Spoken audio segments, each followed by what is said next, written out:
Hello everyone, welcome to Missi Care Online Health Talk by Missi Edu. Today we'll talk about dengue fever, and you can see that the trend is going up recently. That's why it's very important to know more about dengue and how to prevent it. Right. You can see the Malay meal is reported recently, about 3 days ago on 17th of January this year, by our Health Director General Datuk Sri Dr. Noor Hisham, mentioned that the rise of the dengue fever has come to about 13.6%, which is about 301 cases for the particular epidemiological week, which is second epidemiological week of 2023 compared to second epidemiological week of 2022, has gone up from 2,219 to 2,520, which is about 13.6% within a week time, comparable to last year. Why we start worry at this point of time, the academic think that still not to the worry state, but we have to take precaution to avoid what happened in 2014 and 15.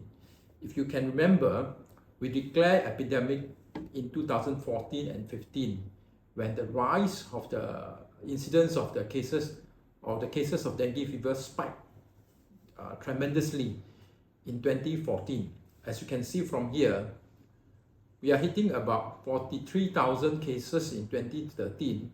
It spiked to 108 and further up to 120,000 in 2015. So during that time, a lot of people had dengue and a lot of people died from dengue as well. You can see in detail from January to September 2013 of the similar period compared to the similar period in 2014 has gone up by 3-fold. So as the death from dengue also increased by more than 3-fold comparable period in 2013 to 2014. Most the area hit most are actually Selangor, Wilayah Persekutuan, and also Kelantan. And a lot of hotspot area identified especially in Kelantan, Selangor, and Penang. Now, it not only affects us, it affects worldwide, mainly in the tropical and subtropical countries, urban and suburban area. And we are almost every year we're about 50 to 100 million people affected by dengue every year. And 50% of population at risk, as you can see here, mainly at the tropical and subtropical climate, such as Asia, India, Central Africa, and South America as well. What causes dengue fever? It's caused by a dengue virus, which is a flavivirus category, and it's by 4 serotypes: dengue 1, 2, 3, and 4. And it's spread by bite of a mosquito called Aedes. And it happens commonly, these Aedes mosquito breed commonly in tropical and subtropical climates. And they need a water pool, stagnant, standing still water pool to breed, to have the larva to survive and grow into the mosquito adult. And happen during season pattern, like for example, during and after rainy season. During the monsoon heavy rain, we don't see a lot of dengue fever because the fast flow of the water will wash away the larva and it won't survive in the fast flow water. Now, how dengue is transmitted from one person to the other through mosquito. First, the female mosquito which feed on the human blood, whereas the male mosquito feed on the free plant sap.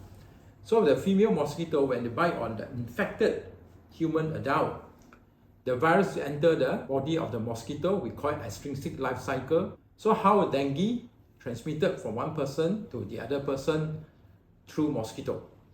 First, a female mosquito which feed on the human blood bite on the affected human with the dengue virus. The virus will enter the body of the mosquito and it will breed inside the mosquito body. We call it extrinsic life cycle, and take about 8 to 10 days of incubation period for the dengue virus to start infecting the mosquito. The mosquito acts as a vector and won't die of the dengue fever, and it won't die of the dengue virus, and it will carry the virus throughout the whole lifespan. When this infected mosquito bite another person, then the virus will enter through the saliva of the mosquito into the blood of the affected new host human. And this person will start to have symptoms after about incubation period of 4 to 13 days, average about 5 to 6 days. and start having fever. Now, where are the places, common places for the mosquito to breed? For example, flower vase, or the food container that we throw at the roadside at the dustbin area or exposed area, a water tank, the bowl, feeding bowl for the pets, all the abandoned furnitures, abandoned tires, water pit, flower pots, the platform, the plate for the flower pots, and also the plastic container that we throw to the open space, a drain that is clogged or blocked, and the bottles and tins that we throw to the roadside and open space. And these accumulate water, especially rainwater, for the mosquito to breed. Now, what are the symptoms of dengue fever? Average about after mosquito bite incubation period of 5 to 6 days, there's sudden onset of fever, and usually this fever, you have high-grade fever with chills and rigors, shivering in nature, severe headache, joint pain, and tend to have nausea and vomiting. And eyes may be red or sore and pain, and start to have the rashes. Maybe there are a few types of rashes in dengue fever, 3 types mainly. It may appear at different stages of the dengue fever, or some of them may not appear, and they have bleeding tendency as well. Now, what are the phases? You can see from this graph that actually this is a febrile, or the phase with the fever, and this is a phase we call critical phase, and this is a time when the temperature subsides. So this is very particular to dengue fever, where the critical period occurs after the fever stops. So you have to take note on that. When the fever stops, it's a time that enter the critical phase, and we have to take special precaution when the fever stops in dengue fever. And there's a last phase, is called recovery phase. During the fever phase, because of the high fever, especially baby will go into dehydration, children go into dehydration, even adult as well, especially come with the vomiting, diarrhea. And when the some children may suffer fit, we call febrile fits during the febrile phase. When come to the critical phase, there was an organ impairment, liver, kidney, brain, and the plasma start leaking out and cause shock and bleeding as well. After the recovery phase, fluid may overload because the fluid that the pumped in by the medical team will reabsorb back to the body and may cause fluid in the lungs called pulmonary edema. And these are the parameters that monitored by doctors. Those who have the dengue fever before will know that they have to go in and out to hospital to check the platelet and hematocrit. Hematocrit is the measurement of how concentrated a person's blood is. So I can see that hematocrit start going up during the critical phase as the body becomes dry and the plasma start leaking out. Whereas the platelet will start to drop when coming to the critical phase. So usually the platelet will drop at day 4 of dengue fever, and the fever stops about day 5. So you can see that when the fever stops, there is a time that platelets start dropping, and it will pick up on day 6 of the illness. You can see here platelets start picking up. And the viral load also start coming down when the fever coming down. It's the body reaction to the virus that cause all the problem in the later stage. And this is the antibody that can be detected, IgM and IgG. You can see that they will pick up only after fever settle down. So too early a stage, if you do the dengue serology or IgM, IgG may be negative, it doesn't exclude dengue fever. That's why we may have to monitor the platelet hematocrit and also the serology test along the way. There's another test called dengue serology, dengue antigen, that will enable us to detect stage of the dengue fever. Now, the classification by WHO in 2009 has changed. No more dengue fever, dengue hemorrhagic fever, but I classify into 3 stages or 3 types of the dengue fever. One is dengue fever with no warning signs, dengue fever with warning signs, and it may proceed to the severe dengue, where you can see that there's a severe shock, lung respiratory distress, bleeding, hemorrhage, organ failure, in particular liver and also brain. Right? You can see here, these are the signs that doctors look out for, and it's good that we know the signs to look out for our family members and for ourselves. If we have such a following signs, then better seek doctor early.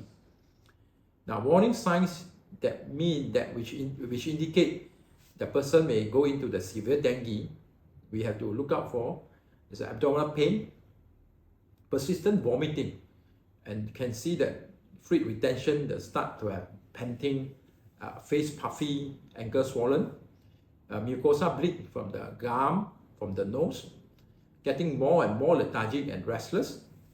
Liver, for doctor wise, his liver is probable about more than 2 centimeters. In the lab test, it's an increase, quite significant increase in hematocrit concentration and a rapid decrease in the platelet count. So these are the clinical warning signs. Now, criteria for severe dengue, there is evidence of plasma leakage from the blood, from the vessels, like shock, fluid accumulate with the respiratory distress in the lungs, severe bleeding, and there's an organ involvement, like for example liver with the AST and ALT liver enzyme more than 1,000. Neurological side, they have impaired consciousness or become irritable. Heart and other organs, especially like kidney. There are the rashes in the dengue. This is called petechiae. Petechiae, usually there's when you press it won't disappear, whereas a normal rash, when you press it will disappear for a while and then you accumulate back again. Whereas petechiae, you press, it won't disappear because it's a small bleeding into the skin area. Because of the fluid plasma leakage, it accumulates in the lungs and cause pleural effusion. You can see from here. Left side, there's not much of effusion here, whereas this is supposed to be the black color air area, whereas this one, there's some opaque white area. That means there's a fluid accumulating over this area on the right pleural space. How to treat dengue fever? No specific treatment. There's no antiviral drug that will work on dengue fever. Mainly it's supportive treatment. Like for example, a lot of fluids. Doctors will use fluids to rehydrate and make sure it's adequate and not too concentrated the blood using various monitoring parameters. We have to use antibiotic, for example, paracetamol or Panadol. We have to avoid non-steroidal anti-inflammatory drug and NSAID, like for example, Votrient, Ponstan in treating dengue fever because it will cause more complication. Enough rest. We have to monitor the blood pressure closely, especially those with the warning sign. Hematocrit platelet count regularly, a few times a day, and monitor level of conscious level as well. When we are watching, I'll watch out for warning signs. The main thing is to prevent the mosquito from breeding, prevent getting bitten by mosquito. Now, how to stop mosquito breeding? Remove all the stagnant water. So that means store the water in the well-covered tanks. Make sure the neighborhood doesn't have the abandoned furniture, tires. Get rid of the flower pots, tins, bottles, and discarded tire and other source of standing water. If there's a flower pot with the water containing or fountain, I have to use the anti-larva, mosquito larva bait inside the water. Check drains to ensure they are unblocked. Now, prevent mosquito bites. Apply mosquito repellent. Use mosquito coil or mat. Stay away from the dengue hotspot and install mosquito screen in windows and doors. Now, we have to take note that mosquito always bite during early evening and early morning time. If possible, avoid such activity during such time, especially in the hotspot area. The Aedes mosquito always stay near the residents and breed in the clean standing water. So help the neighborhood to watch out for any area that may contain stagnant water. Help them to clean and dry it up. Mosquito are attracted to dark color clothing. So try to avoid dark color clothing, especially during the early evening or early morning hours. We are not immune if you are just infected by one dengue because the immunology doesn't really cross-protect to the other serotypes of the dengue fever. Right? So I hope with this knowledge, we can prevent dengue outbreak one more time and watch out for each other in the neighborhood to prevent the mosquito breeding. Thank you.